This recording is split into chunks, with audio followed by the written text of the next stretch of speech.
Hello and welcome to my, first weekly video news of what is officially now the autumn market. So schools are going back this week. We would expect activity to pick up, and we're certainly seeing that in our diary. Viewings are up, valuations are up, and yes, we are having lots of conversations on offers. So even at the back end of the summer, still agreeing deals, but we would expect it to get busier now. But of course, everybody's slightly thinking about the autumn budget, which is coming in October. It's going to be a biggie, and I think we're all waiting slightly with bated breath to see what happens. Are they going to do something about capital gains tax? They're obviously going to formalise all their thoughts on VAT on school fees, which are set to come in January 2025. And of course, other areas of taxation being looked at, which may or may not affect the property market. And of course, it all kind of generates this confidence feeling around the property market. And I do see lots and lots of sellers who kind of worry about what's going to happen in the autumn budget and whether it will affect the property market. And also, of course, in November, we have the result of the US election, which could be quite a thing as well. My thought is that actually life circle just continues, really. Hatches, matches and dispatches. You know, you get married, you have babies, you divorce, someone dies, you have to change jobs, move to another part of the country, you just want a bigger house. All those things go into the melting pot that mean that generally, despite the fact that we have this backdrop of all this background noise, things keep moving. And indeed, mortgage approval levels were at their highest rate in July this year, since September 2022, that disastrous mini budget when the market was booming up to that. And they've never hit that peak of just before that level yet. But in July, they did. They exceeded it. So, yeah, it's a sign that the market is doing well and okay. We will wait to see what happens. Of course, the biggest thing in Labour's pledge was that they were going to build 1.5 million new homes. I've done an article this week, actually, or this month, in the latest Tunbridge Wells Business. I think it's on page 57, as my memory serves me, of the benefits of a development. I understand it's disruptive, it's uncertain, you can lose a lovely view because you have no right to view under planning laws, but there are benefits there once it's completed. But interestingly, the target 1.5 million new homes, that means that they need to build about 800 new homes a day. So we're about 2 months into this Labour government, so they should have delivered about 500,000 houses by now. So no, that's not quite right. Sorry, 50,000 houses by now. That wouldn't work. Even my economics brain can work that one out. So yeah, anyway, let's see what happens on their whole thoughts around getting that building work going as well. But of course, the Conservative leadership contest is on as well. And James Cleverly came out this week and said that if he's successful in becoming Prime Minister and winning the leadership contest, he will abolish stamp duty completely. He sees it as a very punitive tax, not fair on people, stopping them getting on the housing ladder, stopping downsizing, stopping the general wheels of the housing market moving. So the Conservative government increased stamp duty for first-time buyers to a level of £425,000. That will go back down to £350,000 in April. They said they'd make it a permanent thing. Labour have not. So that will revert back down. And for the rest of us, we pay it from £250,000. Anything between 5% to 12% for the most expensive properties on a tiered basis. So it can be a huge chunky tax. Generates big money though. I mean, the Treasury's receipts from stamp duty for the last 12 months sitting at about 11.6 billion.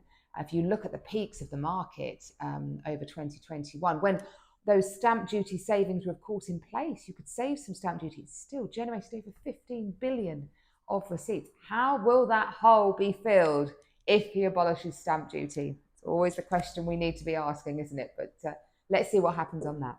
Anyway, enough about political economic chat. A really interesting Zoopla piece of research caught my eye this week. It's so funny. So I have a lot of people, when they buy a house, they might just do so on one viewing. I'm a one viewing buyer property girl. If I need to have two viewings, it's a sign for me the house isn't right.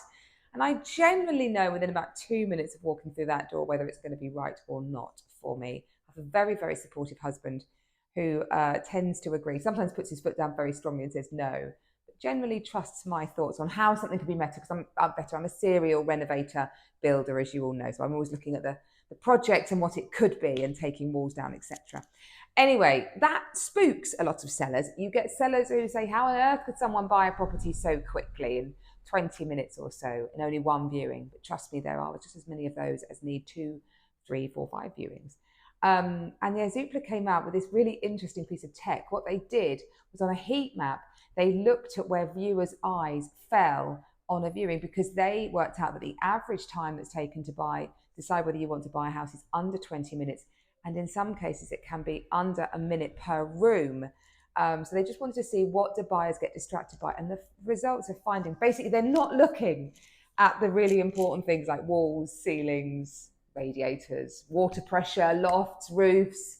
They are looking at your furniture and accessories, which is, of course, why everyone knows I'm such a big fan of staging and styling properties for sale, because I know that it seduces buyers and they envision themselves living in that space. And that's what this heat map absolutely 100% showed. So in the hallway, for example, rather than looking at radiators, floors, they look at the coat rack, the rugs, and the accessories. They spend more time looking at the family photos, not testing the water pressure. Some interesting, I'll give you some specific results from it. Just half of prospective buyers check the boiler, 25% check the pressure, 24% the Wi-Fi strength, and only 17% go into the cellar. They love looking at the technology. 24% spend a lot of time looking at your kit that you've got. 31% look at your flowers that you've put out. 37% admire your furniture, and 14%, I can't believe this. Can I just say, this doesn't happen at any of our viewings. 14% stretch the boundaries of what is acceptable of checking the storage by rummaging through drawers and cabinets. And 1 in 8, that's 13%, see how comfortable the owner's bed and sofa are. I mean, really? Anyway, so isn't that fascinating? I'm a massive advocate of staging and styling. As anybody knows, always putting my neck on the block and telling my sellers, invest in preparing your property. Do its very, very best for presentation. And I think this research proves why. Distracts your buyer. I guess what you've got to imagine, if none of that stuff there, they might look at all those other things. I'm not saying that's always great, because often that can come out in survey and you have conversations, but generally it's fine. But I do think that's really quite fascinating research, that buyers are looking at possessions rather than the actual house, getting a feel for it, I guess, a feel for how they would like to live there. Anyway, I've launched a great 2-bedroom apartment in the town this week in Hamilton House. It's a really nice address. It's up in St John's, beautiful building, communal gardens. You can rent a garage there. You get allocated parking that you can have as well. And this flat, I mean, if you want to live somewhere with beautiful high ceilings and lovely period features, but you can't afford to do so in a house, then this flat will absolutely deliver. It is a great, great space. If you would like more details on that, please give us a call and we'd be delighted to help. We have so many other new properties going to market. Brace yourself for what is coming. So I hope you have a great back to school week, and I look forward to seeing you next week. Bye-bye.